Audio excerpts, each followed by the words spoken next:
Good evening, everyone, and welcome to the Maitland City Council meeting of September 12, 2022. Please, if you would, silence your electronic devices. You will have, to start us off, a moment of silence. Please join me in a moment of silence.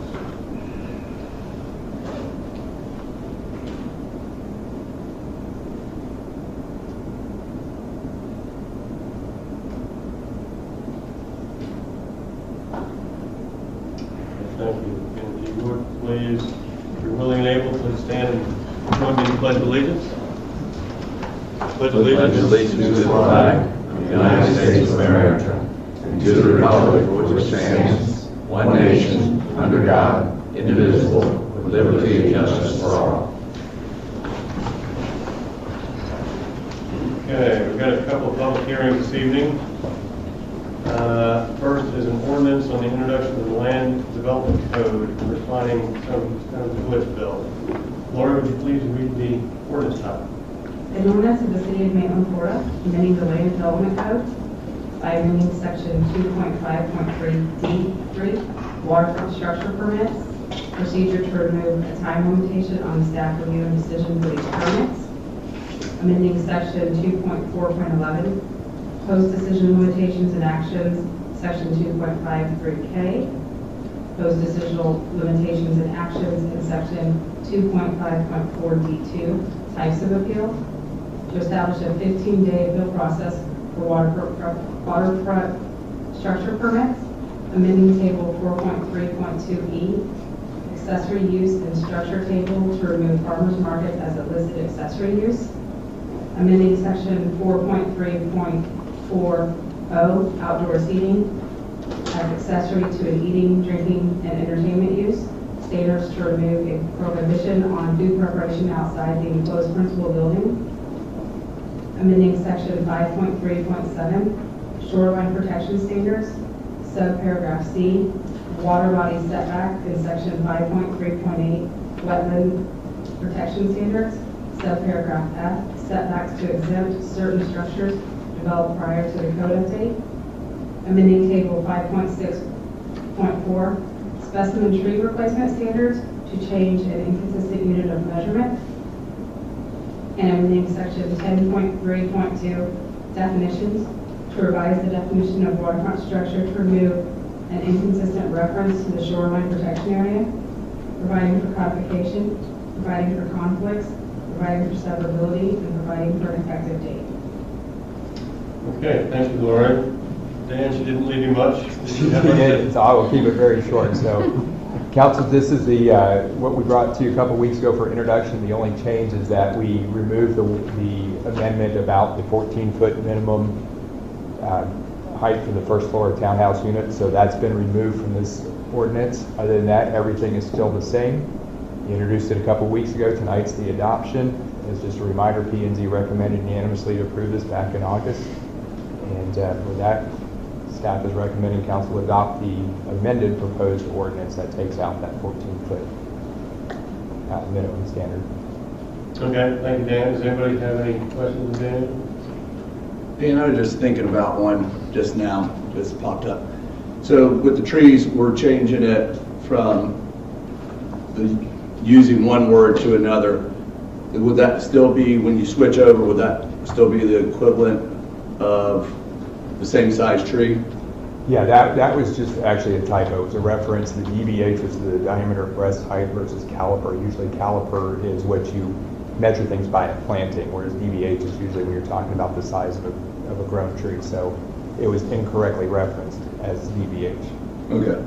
And then the shoreline, everything with the shoreline is just, if it's a measurement, it's moving it from 15 to 25 feet, right? That was, again, a typo as well. It should have said 25, it had 15. Okay, thank you. Okay. Let's open the public hearing on this item. Does anybody from the public like to address us, council, on land development code refinement? Mr. McDonald. Dale McDonald, 108 Tangela Court. Switching from DBH to caliper is going to save a lot of folks a lot of headaches, trying to understand clearly what DBH was as opposed to what caliper is. And so it's a clarifying opportunity there. So the other refinements, I think that's the term that Dan had used the last time he was here. The discussion about a 14-foot minimum on a ground floor of a townhome. Would that apply to, for example, what we see across the street, while those are clearly apartments today, they could be something like that, could be, owner-occupied units another time. And we don't know what the future of development mark is going to be downtown. So we've already got somebody that had come to us wanting to do a half a dozen townhomes and with the old Wells Fargo drive-through facility. Now that may not be happening now, but it could. And so do we want to follow some of the same standards that we already have had in place for some time? So that's just my thoughts. Thanks. Okay, thank you, Dale. Anybody else like to address the council? Seeing none, let's close the public period. And bring it back to the council for a motion or discussion. Move to adopt the ordinance amending the land development code as presented. Second. Warren, we have a motion and a second. Would you call the roll? Councilmember Wurzel. Aye. Councilmember Hall Harrison. Aye. Councilmember Guthrie. Aye. Councilmember Wild. Aye. Mayor Lau. Aye. Okay, approved. Our next item is the resolution of the annual budget to adopt a tentative millage rate for fiscal year 2023. Lori, would you like to read the title of that, please? A resolution of the City of Maitland, Florida, adopting the tentative leveling of ad valorem taxes for fiscal year 23 and providing for a fiscal effective date. Okay, thank you. Mark, how would you like to introduce the item here? Just like to jump right into it real quick. I'd like to do a little bit of an annotated presentation on what we talked about a little bit at the budget workshop where we discussed the general fund. This is the budget calendar. Just go over it real quickly. Back in January, we started our staff review, putting that together for internal review. After we do our staff review and get a tentative budget put together, we take it out to various boards to review the capital portion of that. That's the Lakes Advisory Board, the Transportation Advisory Board, and the Parks and Rec Advisory Board. They make their recommendations, and then we move into finalizing the budget. We put a budget draft together. This is in the summer months. On July 18th, we had a budget workshop. Discuss what had been put together. On July 19th and 20th, the Library and Art and History Center had a workshop to discuss their budgets. On July 25th, you set your tentative millage rate, and at that meeting you set your tentative millage rate at the current millage rate of 3.3453. That's what went out to the public on the little postcard you got. That this is not a bill postcard to tell the residents what the city council is thinking about as far as moving forward with the budget. On August 1st, I had another budget workshop to talk about the special revenue funds and the enterprise funds. On August 22nd, we established the stormwater rates. And tonight, we're having the first reading for the millage, budget, and the capital improvements program. After tonight's meeting, we'll go on to September 26th to do the final adoption, public hearing for the millage rate, the budget, and the capital improvements program. So, you'll remember this slide from the budget workshop. This is our general fund budget summary. We're projecting a little over $33 million in general fund revenues this year as far as revenue goes, and our expenditures are balanced at that same $33 million. We're presenting a balanced budget at this time. As you may recall, at this time last year, we're still a little bit almost a little bit over $1 million out of balance. So we had to go through a series of sensitivity analysis to get the budget back to where it balanced as we move forward. This year, due to the increases in property values, we had a little over 11% increase in property values this year. We were able to balance the budget through the workshop process. As you may recall, there are still some things that we're putting off into the near off years, but as far as the priorities established by the City Council at your strategic planning session, those are all included within at least the 5-year CIP. We're moving aggressively forward on those top priorities right now. You'll also be talking about the voted debt millage tonight. The voted debt millage was approved by the voters for City Hall, fire, and police stations. We made our last debt service payment in July. We're projecting a decrease in that millage rate to cover that debt service. And as I'm sure you recall, this is the graph showing where the debt service has gone in terms of millage rate. The cap there is the 0.5 mils that this debt service is capped at, and the actuaries are projecting that will decrease over time until 2034, 35, where we'll make the final payment on that debt service. We did have some recommendations in the budget. Not really very many for the general fund. We did have our discussion about health insurance and the benefits we provide versus our competitors in order to keep us more competitive. We're proposing improvements to the health insurance benefit that will help out spouses and dependents to increase our coverage there, and that's shown there on the top at $185,000. Additionally, we've had a recommendation in the streets division for a streets foreman. That's a new position. This will be a working foreman that will handle the day-to-day oversight of the crews to free up the street supervisor so he can focus on the higher level issues in our street department, including planning and scheduling, future maintenance, tracking and managing our pavement management system, repaving projects that happen every year, and oversee contractual repairs. This will also allow us to create two-man crews. Currently we have 3 folks working in the streets department, so we have a 2- and a 1-man crew, so adding that additional member to create 2 2-man crews increases safety for the folks that are out working on the streets, and also improves the accountability for that 1-man crew. So that's sort of the high-level overview of the budget. By state statute, there are 3 very specific motions you go through. Those are placed in front of you tonight. If you don't have any questions, if you have any questions, I'll be happy to answer them. As you move into the motions, I just need to point out to you that these motions need to be read verbatim per statute to make it clear what your intent is. If you would choose to raise the rate over what we're recommending, we've laid out what the requirements are at the bottom of the staff report. So if you have any questions, I'd be happy to answer them. Okay, anybody have any questions more?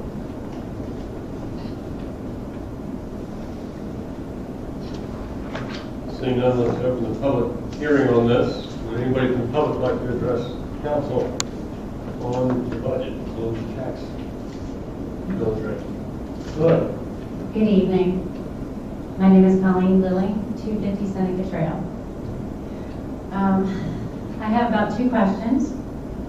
One is, in your budget FY 2023, where do you mention the American Rescue Plan 8.8 million that we received? And how are you to use it? And also, for the employees, the tenure, the skillful, and veterans that train others, what do you plan on giving incentives or any kind of bonus plan to be able to keep them? Thank you. Okay, thank you, Ms. Lilly. We'll get to your questions when we wrap up with the public hearing. Anybody else like to address us this evening on military? Very good questions. Okay. Okay, well, let's close the public hearing on this. And Mark, do you have any, for Ms. Lillian, do you have any clarification on, I mean, I think that how that addresses, how that might affect the millage rate? Well, the ARPA funding, we have received the second tranche of money for the ARPA funding. It has been placed in fund balance as a designation in fund balance. So it's untouchable money unless the city council acts to allocate that. The plan is to, as we move forward after the budget's adopted, to have that discussion with city council on how that money can be used. That's what we planned last year, but we just wanted to make sure that that second check cleared. Now that we have it, it's in the budget and it is in a designation, so city council has to act to allocate that. Okay. So clear. Yes. So we're still solvent. Good to know. Yes. And I'm not sure that, do you have any answer with regard to the incentives? Well, from an incentive standpoint, obviously with the health care benefit's a huge benefit to our current employees. When we did our pay adjustments last year to bring up to $15 per hour, we did experience some compression, and I think we had this discussion here that we had to make adjustments so our higher tenured employees weren't compressed with our lower tenured employees because they do all the training. So it wasn't just raising people up, it was making adjustments throughout the budget. This year we have budgeted 3% for cost of living and another 3% performance. That's on top of the 2% that was across the board that the City Council approved last year. So we'll get so all the employees will have an opportunity to at least keep up with inflation right now. And probably the more important thing that's in this year's budget is the class and comp study, a pay plan review to take a look across the board at where our pay stands based upon the skill, the job descriptions, and the tenure of the employees to make any adjustments to keep up with our competitors. So we'll be addressing that this budget year. Okay. Well, I think you all done an outstanding job, you and Mr. Gray and all the department heads, of bringing in a balanced budget, and you know, at this point it makes it very easy for us, but also because it's just so the transparent way you kind of carried it forward, and we've had these discussions straight through. So I think we're all very well educated on it by the time we get to this point, without having to look for more cuts or anything else. So I appreciate that. Does anybody have any questions of one?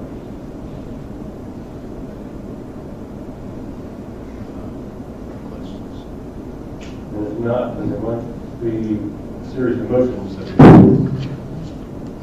okay. I will move to adopt the tentative operating millage for the 2022 tax year as 4.3453, which is 11.30% above the rolled back rate of 3.9043. We have a motion? I'll second. And a second. Laura, would you read the roll on that, or call the roll? Yes, Councilmember Wild. Aye. Councilmember Guthrie. Aye. Councilmember Wurzel. Aye. Councilmember Hall Harrison. Aye. Mayor Lowndes. Aye. Okay. There's one. Have a couple more motions that are necessary. Just do this. Move to adopt the tentative voted debt millage rate for the 2022 tax year as 0.2180 for a combined total of 4.5633 mils. A motion? I'll second. And a second. Laura, would you call the roll? Councilmember Wurzel. Aye. Councilmember Wild. Aye. Councilmember Guthrie. Aye. Councilmember Hall Harrison. Aye. Mayor Lowndes. Aye. And two more will get us there. All right. One. One more, yes. Move to adopt the tentative budget for the general fund in the amount of $33,057,000. I think that's fine, so I'll second that.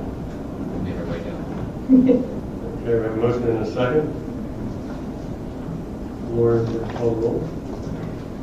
Councilmember Wild, Aye. Councilmember Guthrie, Aye. Councilmember Hall Harrison, Aye. Councilmember Wurzel, Mayor Maitland. Aye. Okay, the final resolution to adopt will be at September 26, 2022, City Council meeting. Thank you very much. Thank you, Mark.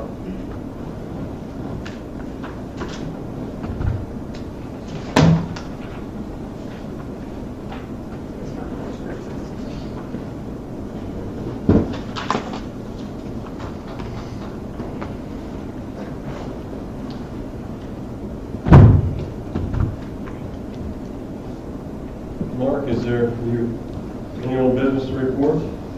No old business, sir. Okay, thank you. Next item is the consent agenda. Does anybody on council wish to remove any item from the consent agenda?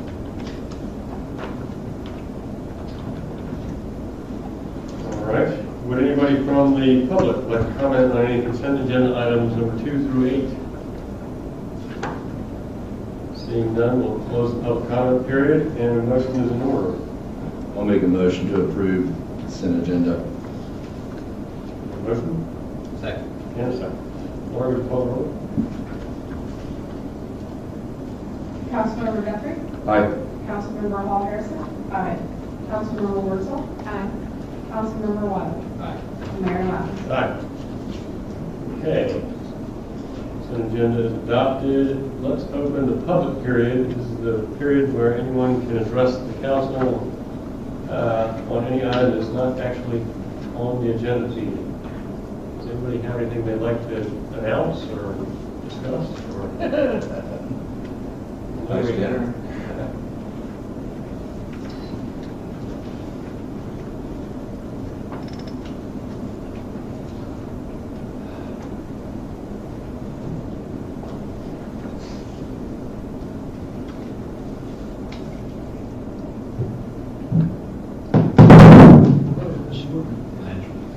Oh, sorry. Good evening, council members. For the record, my name is Howard Schiefer-Decker. My address is 606 Minnehaha Lane in Maitland. I am the vice president of the Maitland Civic Center, DBA, the venue on Lake Lily, and for short, the venue. I'm coming before you tonight to make you aware of the community support for one of Maitland's finest. On the evening of July 1st, Maitland police officer Joshua Rotarius lost his home and all of his personal belongings to a fire caused by a lightning strike, barely escaping the blaze with him and his dog. He and Null, the dog, had minor injuries but have recovered, and Officer Rotarius is now back on the job. Due to the high cost of construction, the check that he received from his insurance company was far from adequate to reconstruct his home and replace his personal belongings. Officer Rotarius has been a member of the Maitland Police Department for the past 8 years. He is the school resource officer for the Domerick Elementary, where he is very popular with the students, teachers, and parents. He is also a member of the Central Florida Metro SWAT team, a member of our Marine Patrol, and was one of the first responders on the scene in response to the Pulse nightclub attack, in which he received a Life Savings Award with Valor from the Maitland Police Department.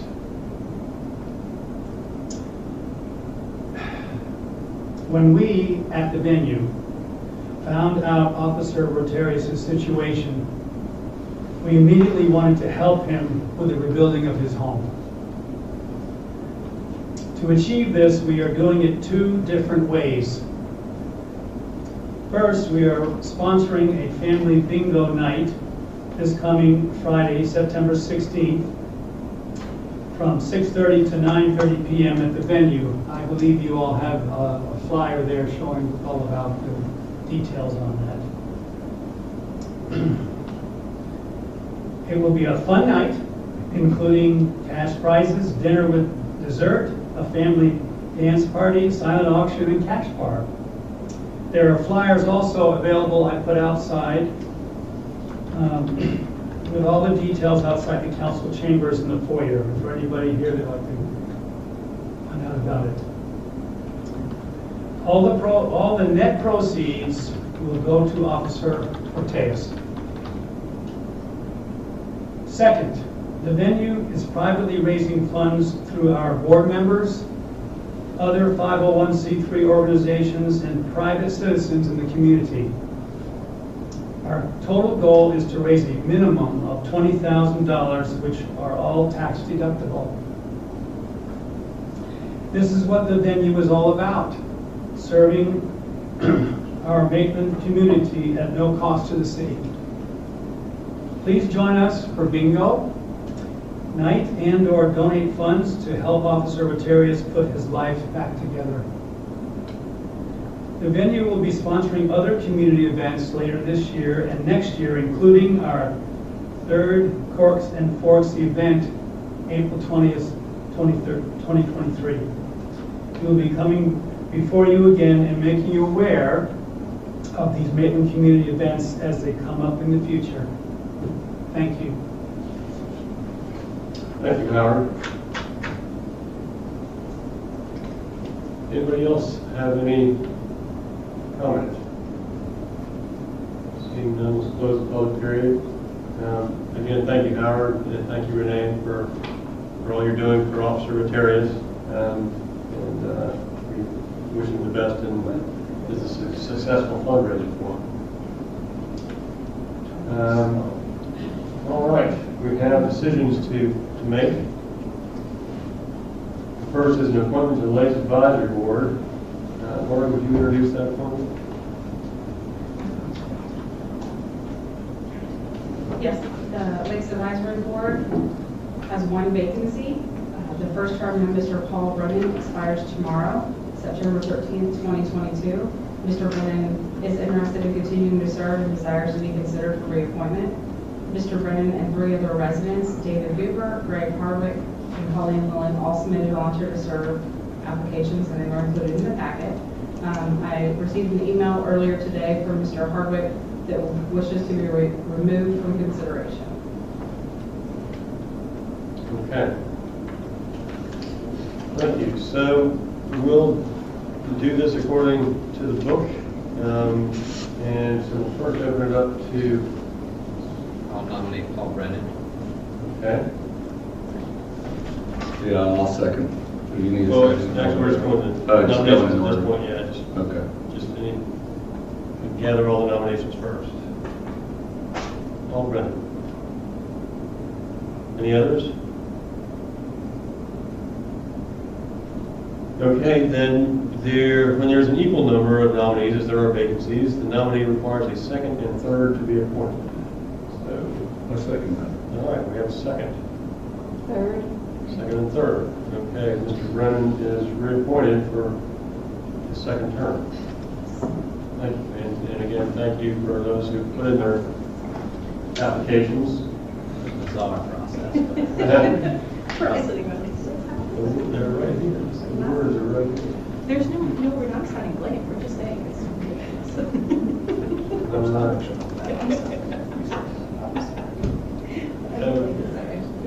We have a couple right-of-way abandonments to take up. Let's take the first ordinance introduction, right-of-way abandonment with regard to Lake Catherine Drive. Where would you read the ordinance title? An ordinance of the City of Maitland, Florida, vacating and abandoning a portion of Lake Catherine Drive right-of-way, according to the plat thereof, as recorded in Plat Book R, page 47 of the Public Records of Orange County, more particularly described in Exhibit A, contingent on rededication of previously vacated right-of-way, providing for conflicts, recording, and an effective date. Okay, thank you. Hi, Kim, would you like to introduce the item for us? Yes. In November of last year, City Council passed Ordinance 1391, which vacated a portion of the right-of-way adjacent to 815 Lake Catherine Drive. The applicant's intent was to reconstruct their dock, and they needed a small portion of that right-of-way. Since then, they have found out that it was not the right portion that they needed, so they are requesting to dedicate back that right-of-way that was vacated and are asking to vacate the correct area. Staff doesn't object, provided that the right-of-way dedication is executed and recorded. Okay. Notes? Any notes? So just clarification that the dedication doesn't require anything on our part that can be done administratively. It's just abandonment. Okay. Is it a setback issue? It wasn't, they just kind of, where they needed it, they just kind of missed it. Oh, okay. Where the water line was, so it kind of just wasn't angled the way they needed it to. Anybody else? Questions, Kim? Well, just a quick question. What is the city out of pocket for this oops? Or, I mean, beyond like dock stamp recording fees, is there anything else for amending the survey, or have we paid for this? Well, they provide the survey, it would just be staff time, I believe Jacob reviewed it. Maitland. Very expensive, right? It's after September 1st, it really is. Okay. Is that good? That's fine. Okay. Let's open it up for public comment. Open up the public period. Anybody have anything they'd like to address the council on this item? No. Seeing none, let's close the public period. And if there's no further discussion, motion be in order. Yeah, I'll make a motion for ordinance introduction, right-of-way abandonment for Lake Catherine Drive. Okay. Second. Yes, and to set the public hearing for action on September 26, 2022, I think. That's what I heard. Yes, that's great. All right, we have a motion in a second. Any, Lord, would you like to call the roll? Councilmember Wurzel. Aye. Councilmember Wild. Aye. Councilmember Guthrie. Aye. Councilmember Hall Harrison. Aye. Mayor Lowndes. Aye. Okay. We're going to abandon that property, and now we're going to abandon some more, giving up all our property. Lori, would you like to read the ordinance title? An ordinance of the City of Maitland, Florida, vacating and abandoning a portion of Perry Street known as Ford's Avenue, right-of-way, according to the plat thereof, Thompson subdivision, as recorded in Plat Book Q, page 1 of the Public Records of Orange County, Florida, more particularly described in Exhibit A, providing for conflicts, reporting, and an effective date. Okay, thank you. Dan, would you like to introduce this item? All right, so you got me this time. So this is a request to vacate the property on Ford's Avenue. The property is here circled in blue. The property they're trying to vacate is this yellow highlighted area down here. So the applicant filed this to vacate this 1,500 square foot portion of Perry Street. The subject right away is actually in Maitland, but also borders Eatonville jurisdictions. The western portion of that property that we looked at just a second ago, this was vacated back in 2005. So it just closes that gap. The applicant's requesting to vacating the remainder of that Perry Street. All land development code requirements have been met, and all applicable letters and no objections have been provided, including from the city of Eatonville. So that being said, on January 19th, the DRC unanimously recommended to approve the vacate that portion of Perry Street. So staff is recommending that council introduce the ordinance to vacate and abandon a portion of Perry Street known as Ford Avenue and set the public hearing and action date for September 26, 2022. Okay, great. Thank you, Dan. Does anybody have any questions? There's no need here, Dan, to reserve any kind of utility or sidewalk, anything? There's been no objections from any utility providers or any of them. So no, there's But nothing. from our purposes, I mean, I know Yeah, for the there's- future, whatever, I mean, there's no, because this is now going down that one side, just to make sure, I mean, if you say no, then. Right, no, there's nothing. So after the property is vacated, the intent is for the applicants to build a house there. And if there's any sidewalk requirement at that time, it'll be obtained at that time. but no need for reservation of any utility easements for our purposes if we want to do anything with power or anything Yes, sir. with water.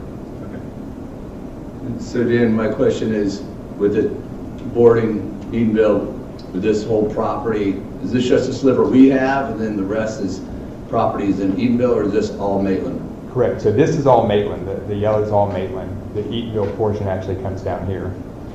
So this portion was already vacated back in 2005. We're not vacating any of Eatonville's property at all. I'm just saying this house would be, it would Be solely in the city of Maitland. okay, so, good.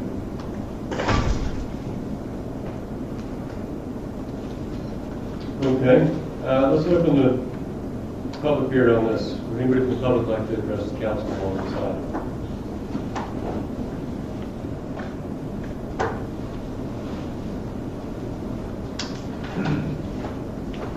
Good evening, Mr. Mayor, City Council. My name is Thomasine Williams.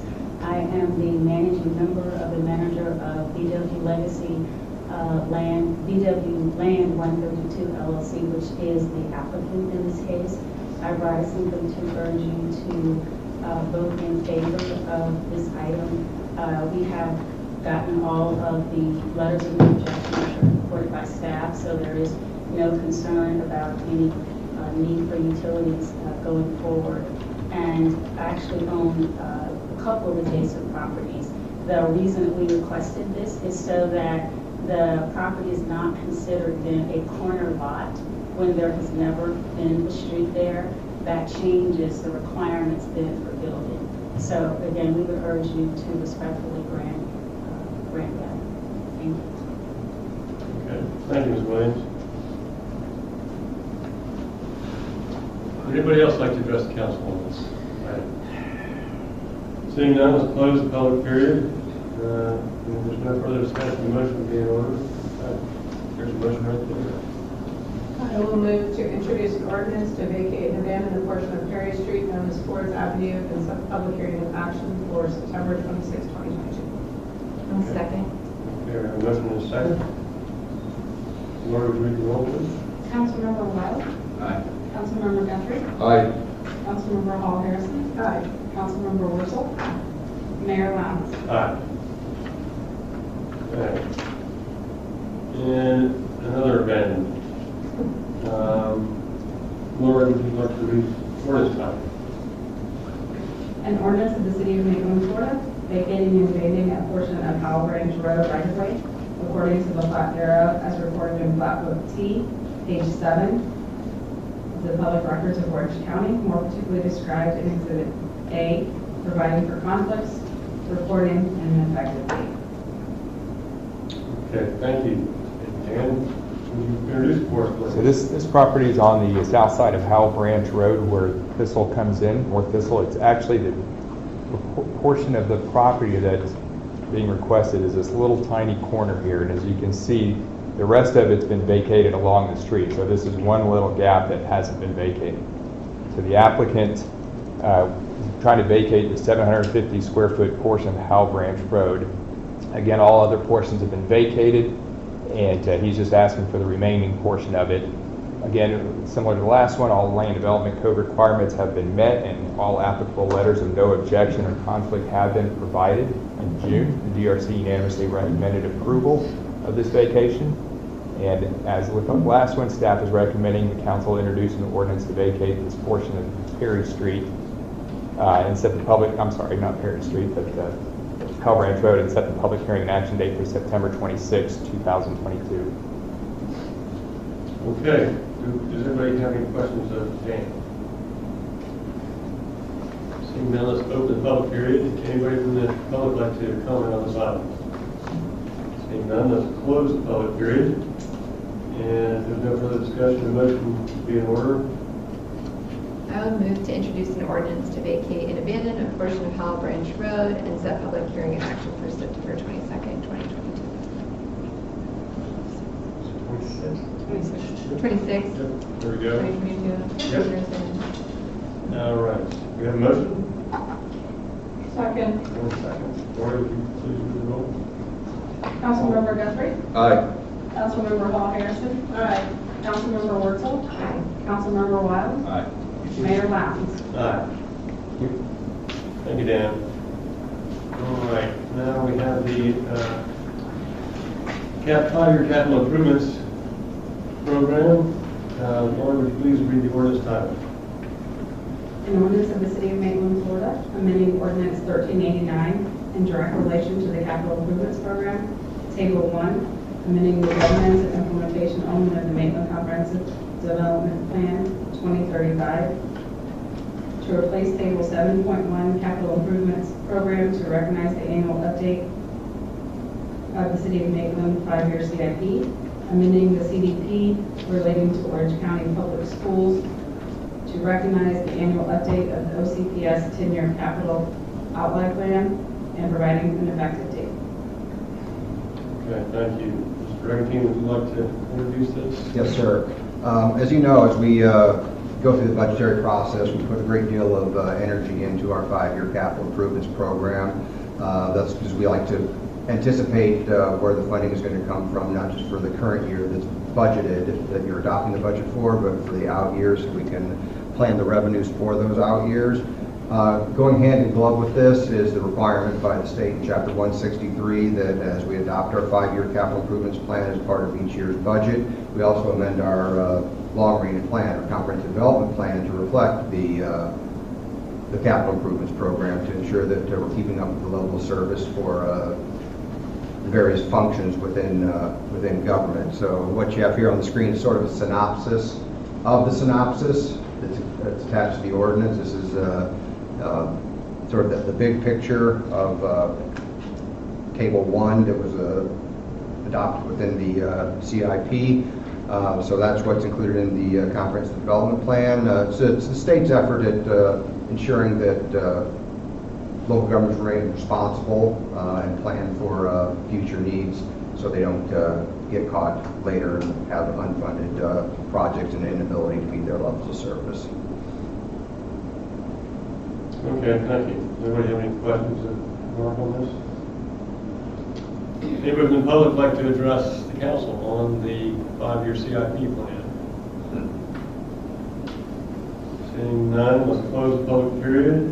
Move to introduce an ordinance to approve the fiscal year 2023 to 2027 capital improvements program, including revised Table 1, to update Table 1 within Chapter 7, governance and implementation element, capital improvements sub-element, 2035 CDP to recognize the annual update of the 5-year CIP and recognize the annual update of the Orange County Public Schools 10-year capital outlay plan. Okay. I'll second that very long motion. Okay, we have a motion and a second. Lori, please call the roll. Councilmember Hall Harrison. Aye. Councilmember Wurzel. Aye. Councilmember Wild. Aye. Councilmember Guthrie. Aye. Mayor Lowndes. Aye. Okay, another approved ordinance. This one, is granting a non-exclusive construction and demolition debris removal franchise agreement. Lori, would you please read the ordinance title? An ordinance of the City of Maitland, Florida, granting We Got This Hauling LLC a non-exclusive franchise to provide roll-off containers, collection, and disposal of waste within the City of Maitland, Florida, outlining the franchisee's duties and providing for terms and conditions under which such franchise will operate, providing for severability, and providing for an effective date. Okay, thank you. Mark, would you like to introduce? Sure, just briefly, because I think we've had one of these for a while. When we negotiated our waste hauling contract with Waste Pro, one of the exclusions was construction and demolition of debris hauling. The reason for that is that if we would have given Waste Pro the exclusive franchise there could have been a perception that they had the market cornered and could set prices wherever they needed to, and then anybody that was doing commercial or residential renovations would have to go to Waste Pro and pay whatever price Waste Pro was demanding of them. To take more of a free market approach, what the city did back then was to take that out of their contract and allow construction and demolition contractors, people who do this for a business, to work within the city as part of a franchise. So we've been doing this for over 10 years now. We have a number of companies that do this hauling for the city. It basically allows people that are doing construction in the city to shop around the best value for their debris hauling. And it's been proven very successful. Got a lot of good feedback from contractors that they're not required, like many cities, to use our commercial or residential waste hauler. They have the ability to choose the waste hauler they want to do, or self-haul. That's also included in there, that if a contractor wants to self-haul, they can do that, not be required to use our franchise waste hauler. So we entered into these franchise agreements. The initial franchise agreements was drafted by the city attorney years ago, and we've used the same franchise ever since. So, if you have any questions, I'd be happy to answer them. Any questions to Mark on this? Anybody in the public like to comment on this ordinance, which will allow another hauler to come in? Yeah, guys, down 108 Angelo, we did this years ago. And we must have a dozen of these, I'm guessing. So this is so routine, it's a template fill in the blank, new. It's worked so well that we shouldn't mess with it. Thanks. All right. Thank you, Dale.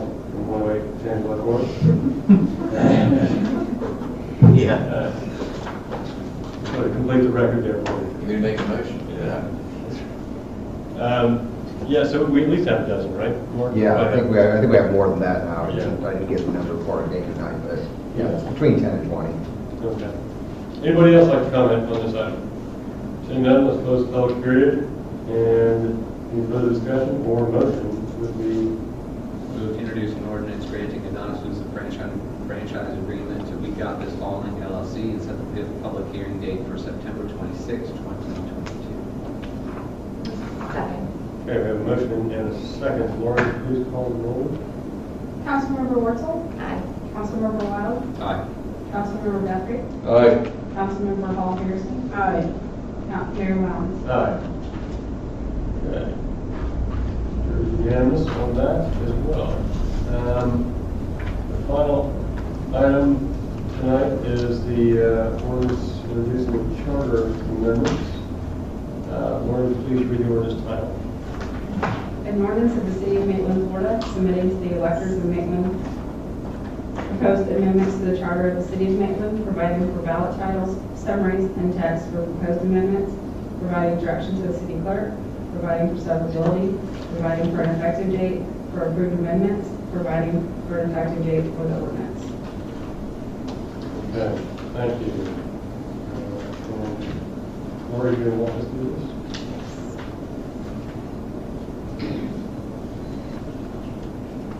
I think everybody recalls meeting on these several times.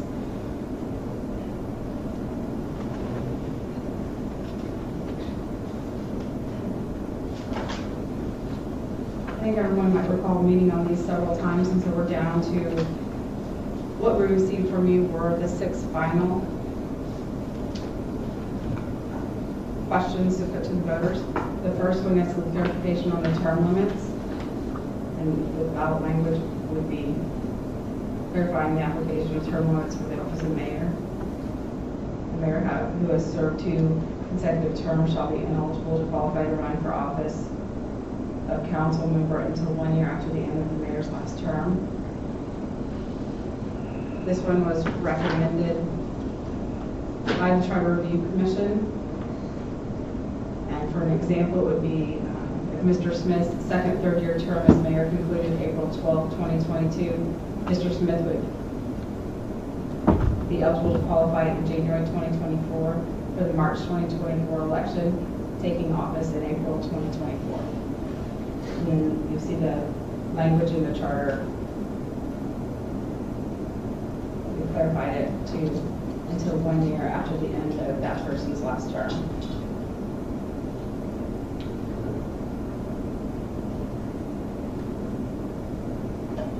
Probably the way to go, just go through them all and then come back and address them. Question 2 is over the mayoral succession. And this would be providing the vice mayor to complete an unexpired term of the mayor in the event of a vacancy.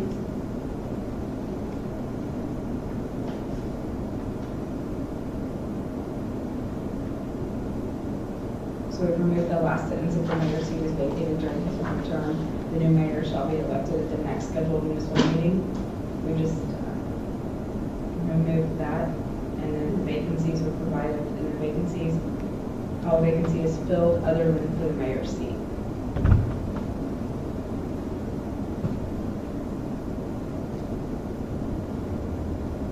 Question 3 is on the availability of printed copies of the Maitland City Code. We were just cleaning this up. I'm going to have that it would be one copy available for public inspection in the city clerk's office. And this is due to current practices of the code online 24/7.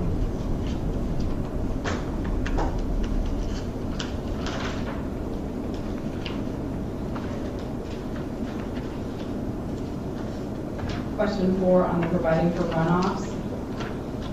Establishing election by recipient of the most votes cast and the tie-breaking procedure for elections, eliminating runoffs.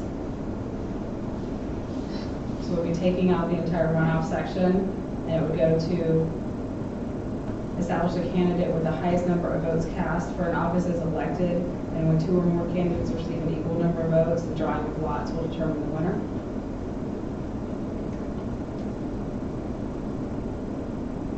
This is establishing the petition period prior to qualifying and taking out the extra oath and just going with the Florida statute oath of nonpartisan.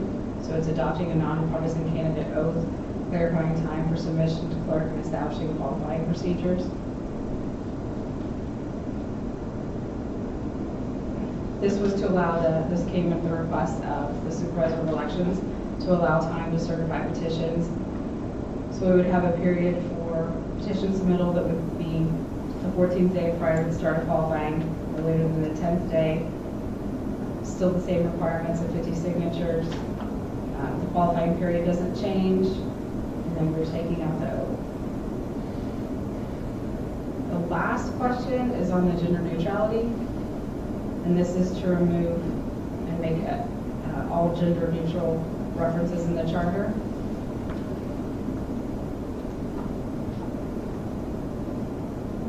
In the charter, we would use things such as their, them, themselves, themselves, and refer to specific positions, title or positions. And I just put a couple examples in there of where replacements would happen in the charter. So those are the 6 final questions, and the ordinance was attached to the packet. Okay. Good. Thank you. 6 final questions. All right, we got 6 questions. We should probably go through them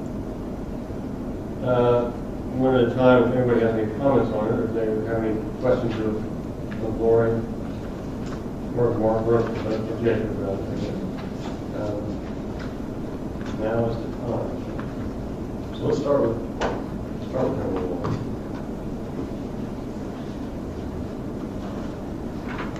Clarifying the application of term limits to the office of mayor. So that now makes it consistent with everybody, is that?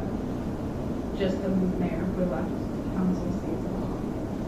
That's the consensus. That's just a clarification to keep it the way we do it right now. Right.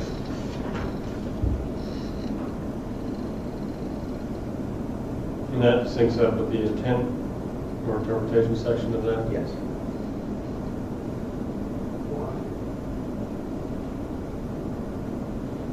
Okay. Any questions on the next one?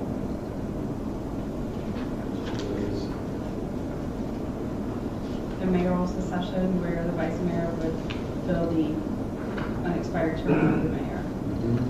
I don't have a question, but I wasn't, unlike some of the other provisions, I don't believe I was up here for that particular discussion, although I recall it.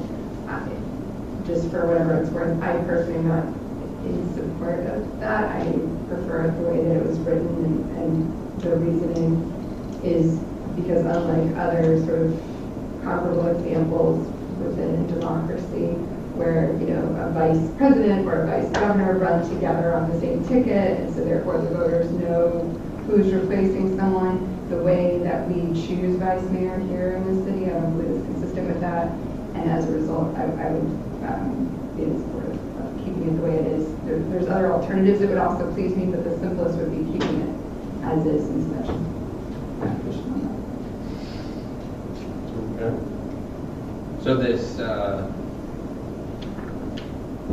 so depending on how the chips fall on this, it would just depend on whether the person who is the vice mayor that moves into the mayor spot loses or gains years, Right. right? And so the concern is that if it's a loss of years, and if you just got reelected, you have 3 years left, do you want to be a vice mayor? I mean, the chances of this are just so slim, it's probably not worth a ton of debate, but Well, and at this point, we're also just basically rubber stamping previous discussions so that this can go to the voters, and the voters can decide whether or not they're in favor of the changes or not. But this one, the first one, we are essentially surmising that that was the intent, and it's just a word clarification. I think that's what we deduced as far as the first change. This one, I understand Laura's point, I just don't know. There's sort of not a great way to deal with this one. That's why I think, Lori, when we kicked this around, we kind of sort of didn't have a great solution. We spent hours talking about this. Yeah, I was here. I didn't get a chance to weigh in, which is why I'm weighing in now, so that I'm not a part of the rubber stamping in that sense, so to speak. But also, it's deleting language that's already there. It's not really creating something. It's not solving a problem that I'm aware of. It's just deleting something that was already in our ordinance. So that's fine. Okay. Anybody have any comment on the next one? Any questions of Lori or Jacob on the next motion? It's the availability of a printed copy. It's just cleaning up to kind of the current, where we had copies of the code furnished at all city offices in the library. We're just going to have one printed copy for inspection at the office of the city clerk. Right. And then it's always available 24/7 online. Okay. I don't think that's very controversial. Number 4. So there's no minimum threshold on this one? Is that what we decided? So if there's 4 people and someone gets, whatever that would be, 26%, I guess would be the minimum. Oh, the 25 point whatever, or 24 point, it's gonna be something. Yeah. We've essentially established no minimum. Whoever gets the highest number of votes wins. Period. Right? There was no consensus on a minimum threshold the last time we had a discussion. It was discussed and some numbers were thrown out, but Yeah, I still think there should be some, minimum threshold. In case there's, and this is like the crazy scenario, question, right? And so I think if a person doesn't get X percent, there should be a run. That'd be my opinion. In the event we have 8 people that run and somebody wins with 15% of the vote. And round number 4, again, I know we talked about this at length, and I was up here for that one, and my position was consistent with what Councilman Lau is saying right now, that I would probably support something 30% or above, but eliminating entirely. so would you want to say the candidate receiving at a minimum, or at least I would say maybe 35% or 40? I mean, subject to the limitation below, candidate receiving da-da-da-da-da. In the event a candidate receives less than 30% of the vote, there shall be a runoff between the 2 highest vote getters, in which the highest number of votes cast in the special election wins. Are we just grabbing 30 out of the air? Sure. Basically, I mean, I think if you look at the language as it existed, the current, I should say, the language of the ordinance where it says receives a majority, you could replace it with receives, whatever percent. And you can go grabbing it out of the air. I think it should be at least 25%, and I think 30%. I just think it's, again, my guess is hopefully this doesn't get triggered, but there should be some number.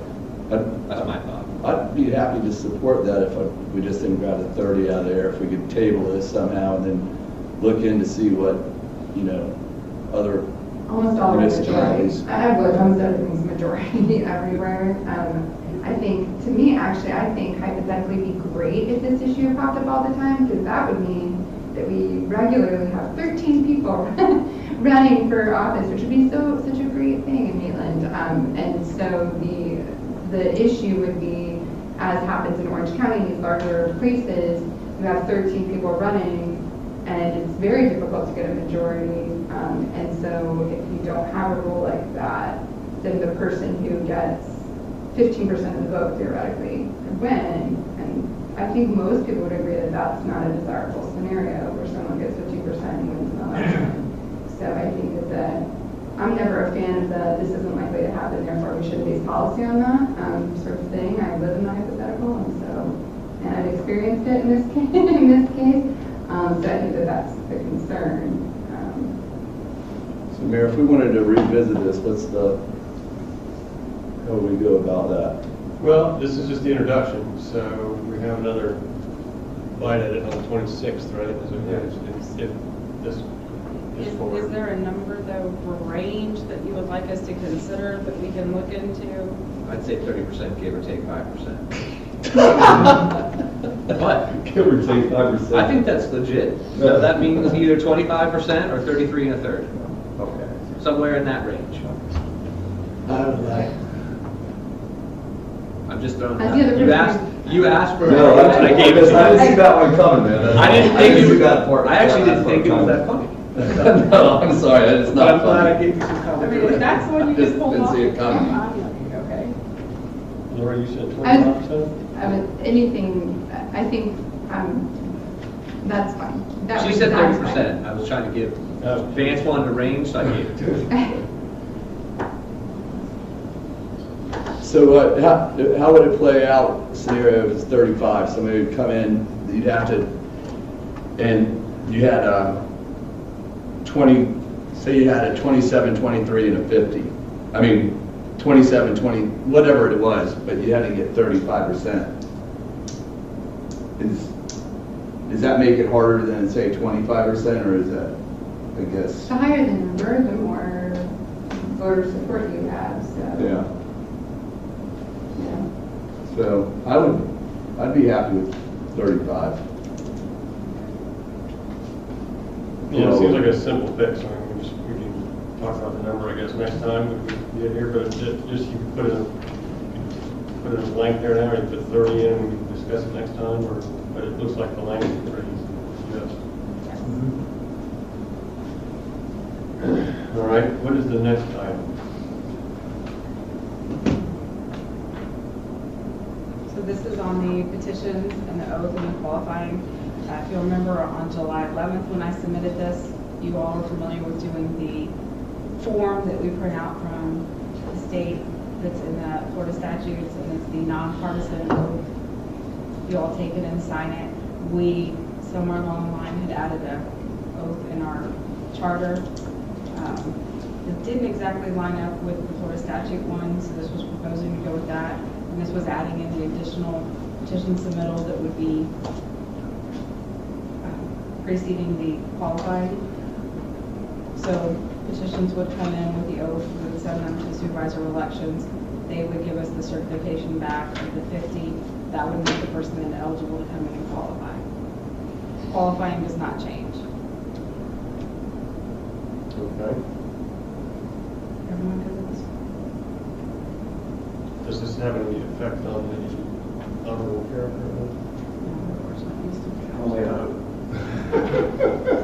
You had to throw that out there, didn't Just you? checking. Still on the books. And then we have the gender neutrality. And I just put the examples at the top and then pulled a couple from the section where you can see we changed councilman to member. We used the city manager opposed to his or him or he. And he was to they were. Those will be the changes. It's not changing anything context about the charter. Just Okay. and those are our 6 proposed questions. Okay, well, let's open it up for public comment. And, you know, we have 6 proposals. There's something in there, my comment.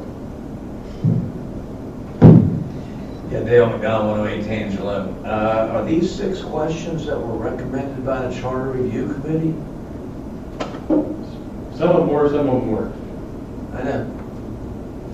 And so the remainder of the ones that were not recommended by the Charter Review Committee, you folks generated. Okay. As most all of you know, I never quite figured out why a mayor has to sit out 2 election cycles. I remember when it was done. John, you remember when it was done. I haven't ever quite figured it out why a mayor would be treated differently than a council person. Now, it's of no specific impact on me. Might be on you, John, one day, you know, but I'm just not sure where that is or why, what the rationale was for that. All I can only guess, we were around in those days, and we're sitting in on those hearings. Still don't remember exactly why. I'm not to be terribly nitpicky here. I'm not sure about the gender neutrality and the nature of that here, and where that comes into play, other than somebody's personal preferences. I've always been a fan of trying to eliminate runoffs. I don't think there should be a minimum number, because if we can't do a good enough job bringing out our voters to have plenty, that's not their fault, it's ours. Okay? That covers it for the moment. Thanks. Okay, thank you, Dale. Would anybody else like to address us on this issue tonight? Charter amendments. All right, seeing none, let's close the public period and bring it back up for any further discussion or motion. And not to get into a debate about it, but Dale, my understanding of that one with the mayor term limit is that why it came up. I don't know the exact reason why.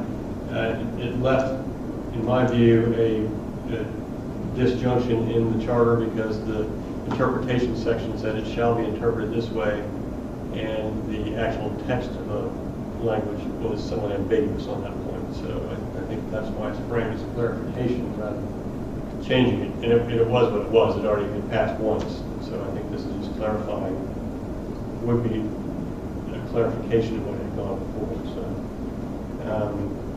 I would just like to add, since there was no discussion before, that the portion of the current charter that we're requesting to be removed says whenever words used in this charter refer to the masculine gender, they shall also include feminine, which doesn't make a whole lot of sense.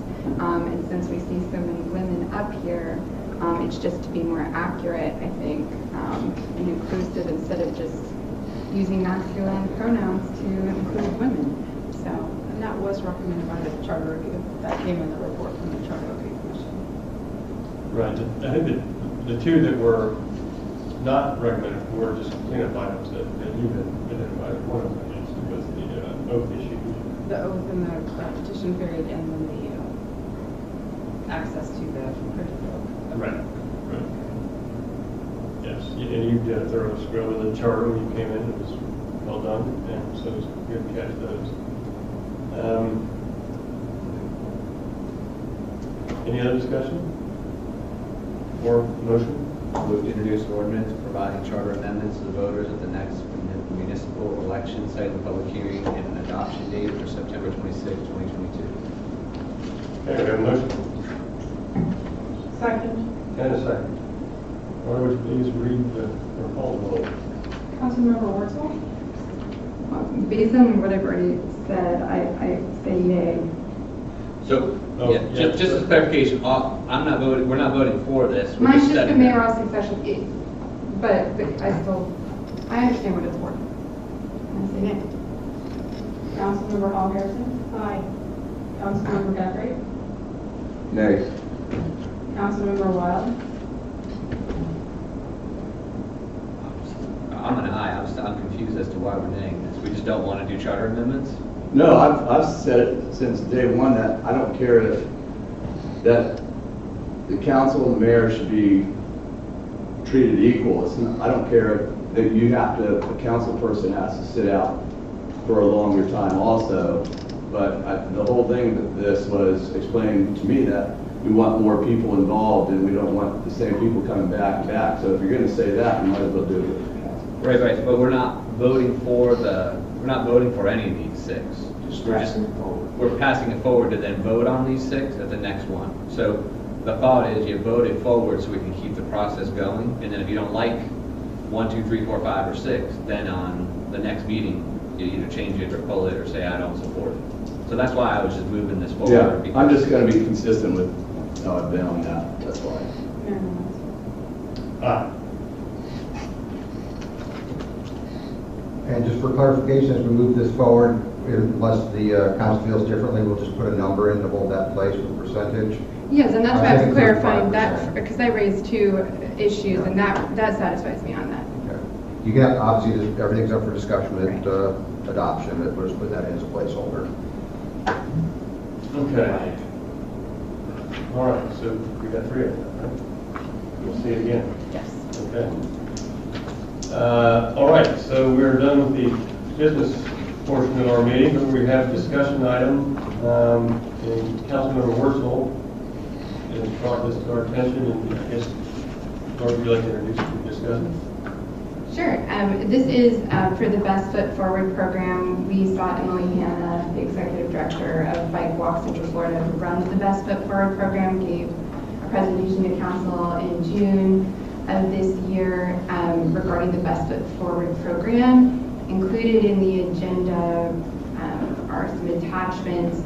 The one that I've asked to be included is the small partner scope, which is from Best Foot Forward and explains essentially what the scope of services is, as well as, because there is a cost associated with participation in the Best Foot Forward program, it is a breakdown of what's included and how those costs are allocated. You can see in the scope of services there that the cost for a small city partner, which Maitland would be, is $5,000. You can see that that's subsidized by Metro Plan Orlando, which is one of the partners who pays a substantial portion for services, which is over $11,000 there. Based on the scope of services, which include a lot of traffic, basically what we call traffic studies, I believe that there's a lot of value in some things that we already do as a city at request of citizens, and I think that $5,000 is an excellent value.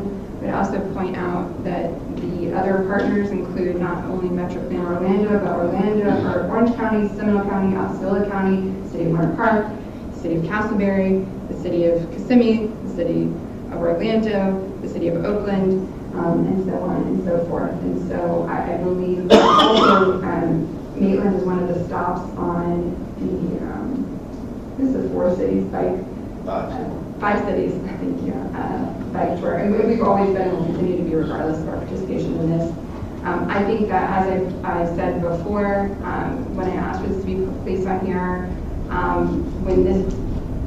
when this came forward in June, my interest was just because one of our priorities last year, and again this year, our essential priorities that we emphasize so much is pedestrian safety, walkability, which this is directly on point with. Also, since then, we've had several incidences in Maitland since just June that, again, would suggest that we have an issue. And just the last meeting that we had several residents here to discuss controversies about crosswalks in schools and things like that. And this would address many of those concerns. I feel like there's a lot of reasons why I feel passionately about this. I will also say, and I'm sure Mark will comment as well, that there are 2 other things attached, which are related to what my understanding from conversations with city staff our city staff issue with this, which is because Walk Bike Central Florida is a not-for-profit, that the city staff, from my conversations with them, believe that this request falls under the resolution or the PIT that are there, which are related to donations to not-for-profits. My position, which I'm not sure if it matters, because this is where I have to be careful with my lawyer hat, and so of course we have a lawyer here that gives legal opinions, but it doesn't seem to me that this is a donation, because just like when you do your taxes, the value of services minus your contribution is what is the donation. This is not a donation, and I actually saw on our consent agenda, we had something for purchasing with, it was the Seminole, I think it was like the sheriff's, Florida Sheriff's Association purchasing program we use to do purchasing. That's a not-for-profit. When we get services from something, we are not in the habit that I'm aware of determining whether it's a for-profit or not-for-profit company, because we engage in services with them. So I don't think that this is anybody asking for a donation or a contribution to fund their not-for-profit, but rather just an organization that is offering a service that I believe is valuable. But I believe that could be, if that was a determining concern, I believe that that's something that we can, handle one way or the other if we needed to. So, yeah. Okay, thank you. Anybody have any comments, discussion items that we can discuss? I think for what it's worth, Lori brings up an interesting point about the ordinance, which was done in 2016 by council to try and distinguish between when a 501c3 is providing services versus when they're soliciting a donation. I think that that's actually by itself is an interesting conversation that may warrant further discussion, just because, like she said, we are going to come across at some point other entities that can provide us a service. If they happen to be a 501c3, are we putting ourselves in a position where we have made a rule that doesn't fit all situations and scenarios? So I would make the suggestion, based on this conversation, that we should be reviewing that and having staff kind of figure out where that is and what we can do with that piece of it. I was impressed by the Best Foot Forward presentation when it was made. I thought it was interesting. I'm not sure, though, that necessarily the proposal says 4 crosswalks. Well, we've got a whole bunch of crosswalks in the city, and I don't know. We have 4 intersections. That would be. I don't know that necessarily is going to get us exactly what we need when we have already got a police department which has said that they are actively looking at a holistic solution. So, and unfortunately, Chief is off tonight, so the timing of this is unfortunate that we can't really have an active discussion in my mind with his input. Because I do think that there is merit to what this program is providing, but I would hope that we could find a way to at least either, if we're not going to go forward with this program at this time, for whatever reason, that we can take some of the value out of what is being offered and try and find a way to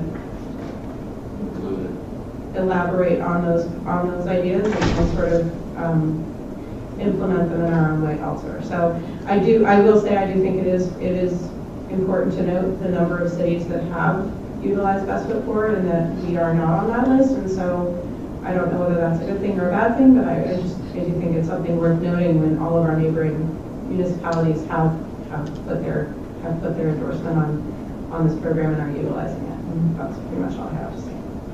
I think the distinction of what each organization does is relevant, but to me, this is more about not just what this organization does, but just the potential that it opens up, and that would be my concern. It's just, it gets fuzzier as to draw where the lines gets a donation and and I'm not judging the organization or the money or the spend or whatever. It's just, I think it gets more difficult to decide who gets it, who doesn't, and what do we support and not, and what does that look like in future councils. That'd be my concern. Mike, that's also one of my major concerns is, once we saw it being problematic years ago, and it's why we kind of, said no more. And, to open that door back up, a lot of people are going to be coming to us. And listen, I love Edgewater High School. I went there, but, they can come and say, hey, can we get some money? The chamber, which, a lot of us are part of, you'd have to give them money. I mean, then it just started going everywhere. It kind of was getting a little crazy in how much we were given to some organizations and were we getting the bang for our buck that we were contributing. So yeah, I just remember those days and it got a little crazy. So I would. Well, it ain't crazy, but I think that's the root of the distinction is that this is not a donation to a charitable organization, whatever the organization may be. I think Lori's bringing up the point that we're not giving money to like the boosters for them to spend on something unrelated. This would be a goods and services exchange. It's just that the organization happens to be a 501c3 as opposed to organized as an S corp. So, but like you're not getting goods and services. It's $5,000 a year, and you're not getting a detailed list of we did this. It was this much. We do have it in the scope of services, but I mean, I guess part of my purpose in wanting to have the discussion, since this is where my conversation is kind of ended with city staff, is if my impression of the primary objection is this, then I think that there are ways around it. And everyone else, or most of you say, I think this is a great program and this is the main thing keeping me from wanting to participate or feeling we should, then great, then I can go and spend as much energy as I need to because I feel strongly about it, taking care of that problem. So I think we can in many different ways. But if y'all are saying, well, even if you do that though, which I kind of hear, Lindsay saying to some degree that there are some other concerns, then maybe it's not worth investing enough of my time if I do all of that and come back and everyone's, or most of you still say, I'm not interested anyway. So that's kind of what I'm trying to feel out. Get to the bottom of. Yeah, I guess I had a couple of concerns about it. One is what you've already heard. It is not. Well, I guess we've had several. I don't know, not to be argumentative to call it donation, but we have given money, annually to nonprofit organizations over time, and it wasn't just a situation where it's one of boosters or something, they would go get the money. It was something, like the Performing Arts Matter, Raise One, and the service was provided to us that, it would be somebody who would be literally doing music on Sundays or whatever. Or the Rotary came and they wanted us to prompt the police and fire activities at the annual festival, and they take for our end of that as well. It's a good thing for the city, and it brings a lot of business into the city. We can kind of relieve them of that burden. So I don't think there's a very bright line here, but I think there are a lot of there have been other nonprofits that have come in and said, this is something that's good for the city, it's good for us, let's all do this. I guess one of the things I look at is this a service that the city wants? And certainly we want safety, and certainly we want safe crossings, and I think it's something we continue to look at all the time. Is it part of is this a service that we would put out for an RFP? Is this something that we feel so strongly about that we would say, what we want is somebody to monitor no more than 4 crosswalks 6 times annually and give us the data on that, and then you put it out for an RFP. But we haven't come up with that. We're kind of doing the reverse of that. We're letting them come to us and tell us what we need, and then kind of figuring out whether we like that or not. As a purchasing activity or a procurement, I don't know where this falls in the procurement policy. Maybe Mark can enlighten us on that. But typically you have a service that you want to acquire, and you go out and you find people in the community who can provide it, or nationally who can provide it, and they compete for that. This is not really that. And there are, of course, exceptions to, purchasing policies where you say, well, this is such a unusual one-off, it's a, I don't know, honorarium for a museum speaker or something like that. It's really unique, and it's only to be done for this one sole source. And that's another way to look at it. I don't know where this falls, or if this falls in the city purchasing policy like that. I would also say that we have, it's kind of thing where you can never have enough, perhaps, but we do have a lot going on as far as city safety. We have put out an RFP for engineering to make our neighborhoods more safe. Was it Ian Lockwood, and his company, and we paid them. We drafted the scope, put it out, they bid it, and we got it.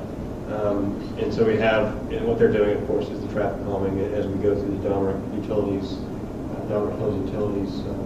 repairs or rebuilds. They have figured out how to make those streets safer, but they've also taken a larger view of the neighborhoods around.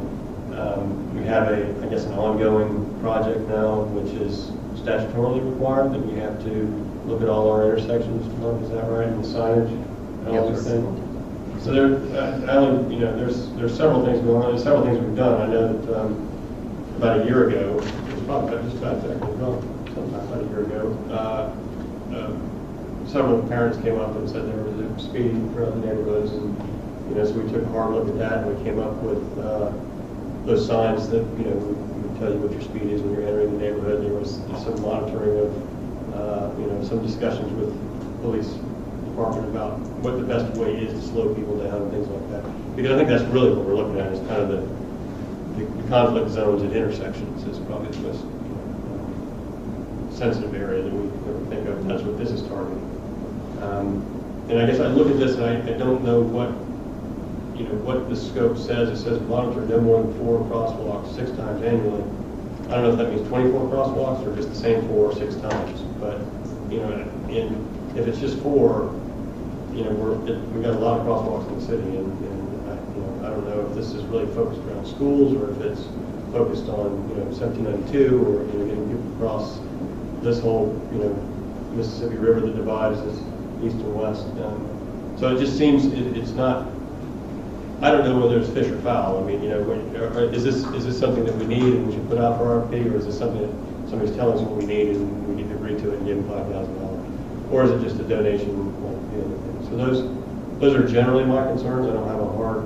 I would like kind of the answers to those things, I guess, but. I think that the idea is the monitoring of 6 times annually of 4, because as was explained to us, it's to see to watch the safety by the parameters set, get better and better over time. It's a constant. So obviously the idea and what the other city partners have been doing is by year after year participation, then ultimately you knock off crosswalk across the city. That's the idea, to progressively make it safer. And I would say that my attraction to this and why I sought this out basically immediately upon my election, because I was aware of this, is because I'm attracted to what I would consider proactive solutions to problems that we already know that we have. So as mentioned, instead of waiting for citizens to come and say, I'm upset about this speed in my neighborhood, and then we spend $30,000 on studying to see if there's even a problem.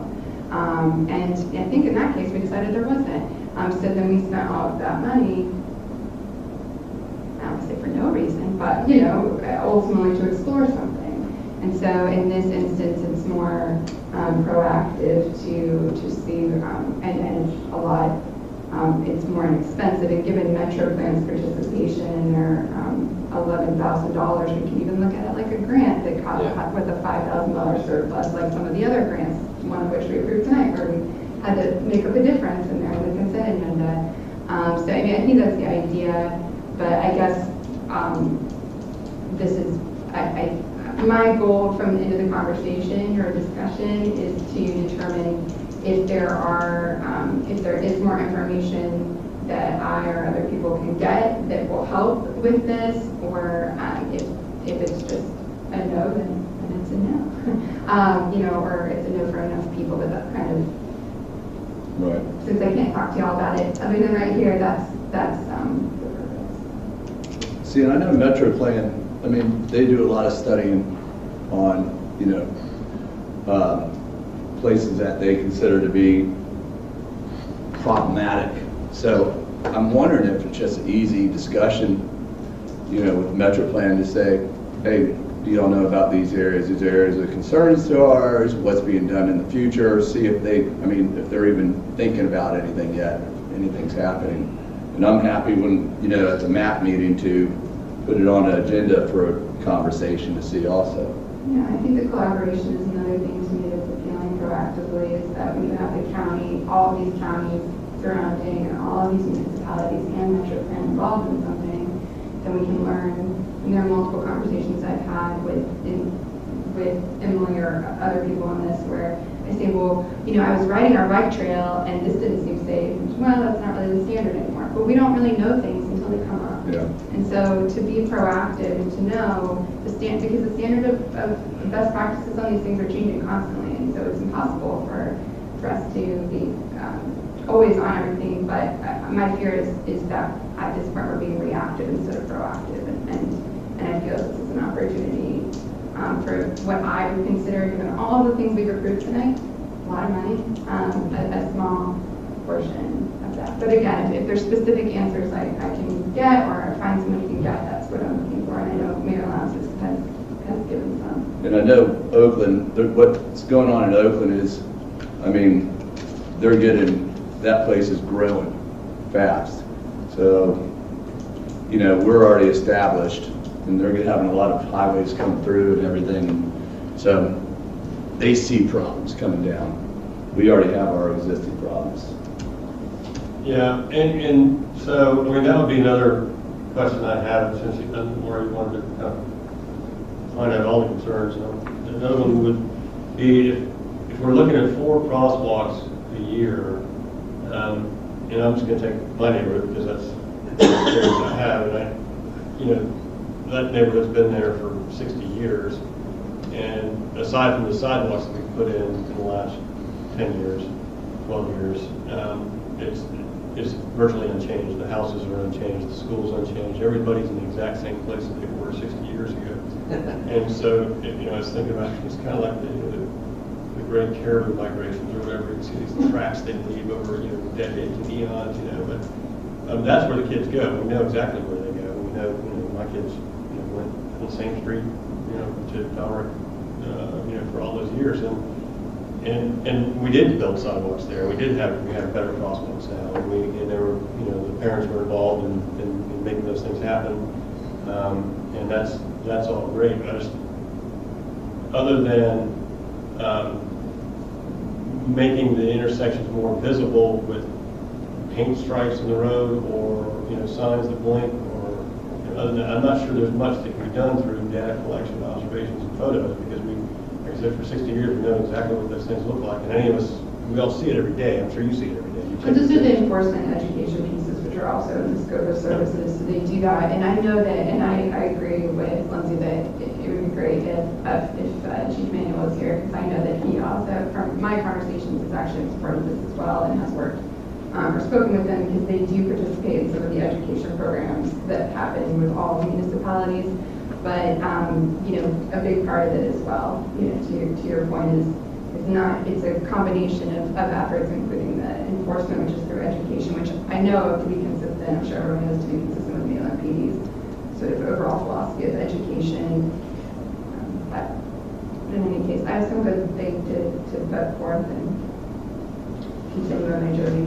Okay, well, I appreciate you bringing it up. I'm glad, that's what we're here for, and, figure these things out and make our community better. So I'm glad for thinking.